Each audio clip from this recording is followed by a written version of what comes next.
There is no elevator to the top. You got to take the stamps. The elevator don't go to the top, man. Not in the world of success. You have control of this. This belongs to you. This is yours. You're the captain. You're the master. You're the foreman. You're the general. You're the head.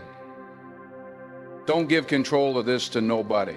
Get off of Instagram and Snap and get off all these blogs and get into something that can really, really move your life forward. Listening.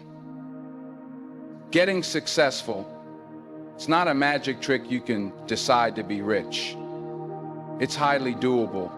But you first have to think of the difference between successful people and no successful people. I'm no better than none of y'all. If you want to be successful, you have to change this. This has to change. Listen to me. It's not what makes it hard is your lack of belief that it can happen for you. The fact of it is, though, it's very doable. See, but you got to change, though. If you keep doing what you've been doing, you're going to keep getting what you've been doing. You're going to keep getting what you're getting. So, if you're at a place in your life and you aren't happy with it, you have to change some things. But you have to make a conscientious decision that you're going to change. And it's not dependent on anybody else. It don't matter what your mama think. It don't matter what your coworkers think. It don't matter what your siblings think. It don't matter what your children think. It don't matter what your children think. It don't matter. They have nothing to do with it. This decision is yours and yours alone. Let me tell you something. You get to decide if I'm going to be rich, poor, mediocre, plentiful, happy, sad. You have a decision to make. It's really not important what the majority of people that are blogging are saying. As a matter of fact, bloggers are not relevant people. They're not shakers and movers, and they're not decision makers, and they're not power brokers. So when you spend so much time in the blog world, the Instagram world, the chat world, all of this, you're wasting valuable time. If I was young and I had what you have, and you're the brightest group of young people that have come along in a long time, man, millennials are absolutely brilliant because you all have technology. I had no technology growing up. Nothing. You couldn't download a book. You had to go to the library, go to the card catalog, pull it open, find the book, find the number, go get on the elevator, go to the row, find the number, get the book, and hope somebody isn't to hope a page out that you want to read. That's what it used to be when my mom and finally got the money together to help us educate ourselves. They bought an encyclopedia set. Britannica, Funk, and Wagner, and everything you want to know was in that encyclopedia. And that's all you can know. If you want to look up something about elephant, and they had 2 pages on elephants. That was what you knew about an elephant. You all got Google. You can Google anything. You all have stuff at your fingertips that can make you great.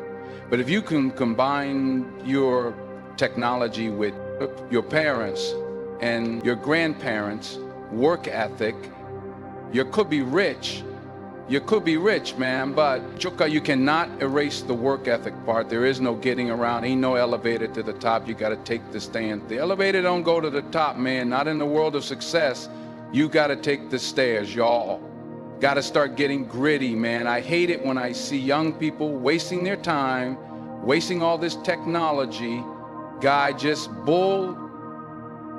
sitting around in this world that's been created for you, that everything is instant. I was arguing with my son the other day. We were having a debate. I thought, man, I'm finally sitting with one of my sons having a healthy debate. I told him that from Cleveland to Nashville was about 540 miles, something like that. He Googles it. While we're talking, he said, no, Dad, you're wrong. It's 526 miles. I said 540. It's amazing. And how you rely on technology and to help you. Young people, you got to get gritty, man. You got to develop some dog in you. You got to understand that success, you can't Google success.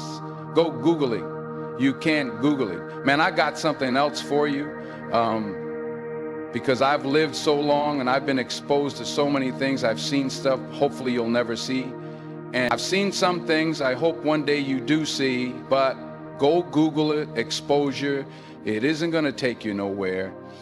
I've been around the world, man, because I've traveled it, but I traveled it because I made myself uncomfortable. I have a life of convenience now, but in order to get the life of convenience, you got to have a very uncomfortable life. You got to get comfortable being uncomfortable. Stop trying to do everything the short way. Stop trying to figure out the easy way, because it isn't going to happen. I got news for you, man.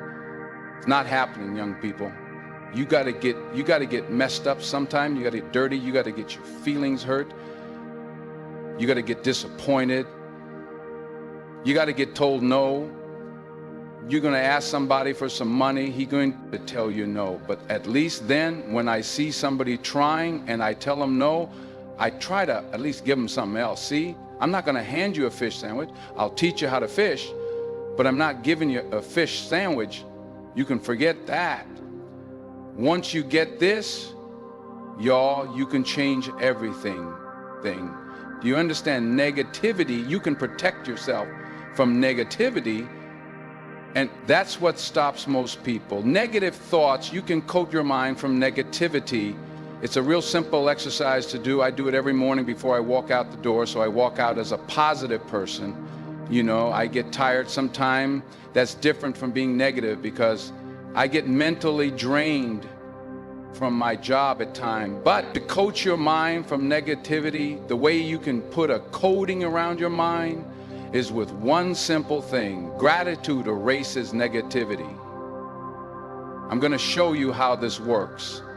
If you wake up in the morning, you start having negative thoughts.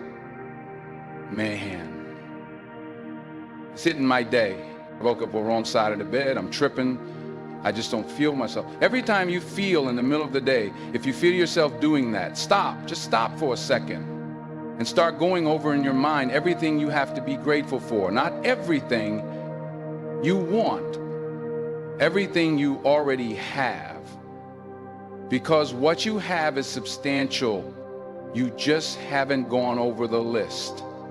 It's taken inventory in a long time. But the fact that you can walk, that's a blessing. The fact that you woke up, that's another blessing.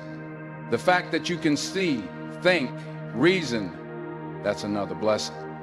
The fact that you can go somewhere and get yourself something to eat, that's another blessing. The fact that you can go and turn the key and call someplace home, that's another blessing. The ability to dream is a blessing. The fact that you have an opportunity to get it right is another blessing. And I'm just talking to you. I don't even know you. I could give you 50 things you ought to be grateful for. Right now, I don't even know. You start coating your mind with gratitude, it'll change everything for you.